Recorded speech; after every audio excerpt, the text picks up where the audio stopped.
Indonesia akhirnya terkena corona alias COVID-19, sebuah virus mematikan yang telah membunuh ribuan orang di seluruh dunia. Presiden Joko Widodo menyebut 2 orang terjangkit virus ini, seorang ibu dan anak asal Depok, Jawa Barat. Setelah pengumuman tersebut, masyarakat panik. Mereka menyerbu pusat perbelanjaan. Mungkin menurut mereka, corona akan membuat barang-barang langka, meski hal itu sudah dibantah otoritas terkait. Masker dan gel pencuci tangan pun kini jadi barang mewah, kalaupun ada harganya melambung tinggi. Menurut Direktur Eksekutif Southeast Asia Freedom of Expression Network atau SafeNet, Damar Juniarto, salah satu penyebab kepanikan ini ialah nihilnya kanal informasi resmi dan utama yang bisa menjadi rujukan. Kita cukup lama menunggu dari Kemkes untuk punya satu pintu informasi, tambahnya.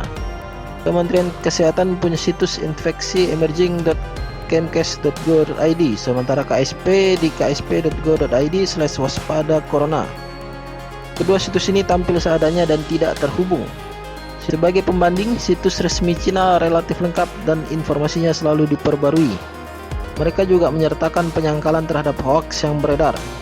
Tak ada sumber informasi yang secara real time bisa diakses soal nasib WNI di luar negeri yang positif terkena corona, seperti yang saat ini ada di kapal Diamond Princess misalnya, atau informasi soal suspek corona yang tersebar di berbagai provinsi.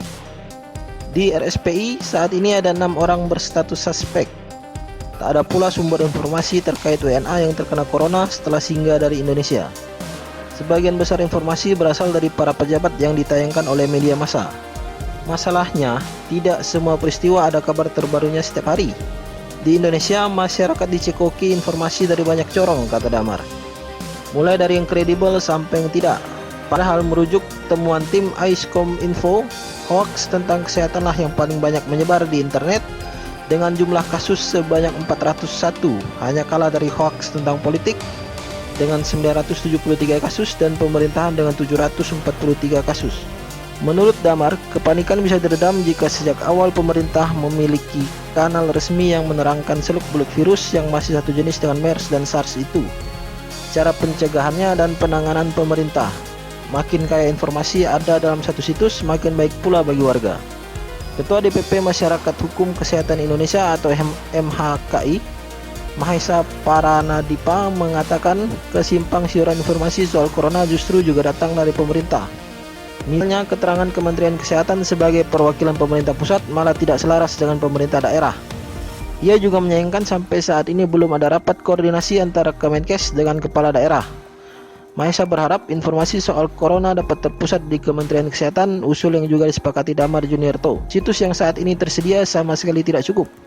Pusat informasi katanya haruslah berisi dari mulai cara kerja virus, upaya-upaya untuk memotong rantai penularan, dan perkembangan kondisi suspek di Indonesia.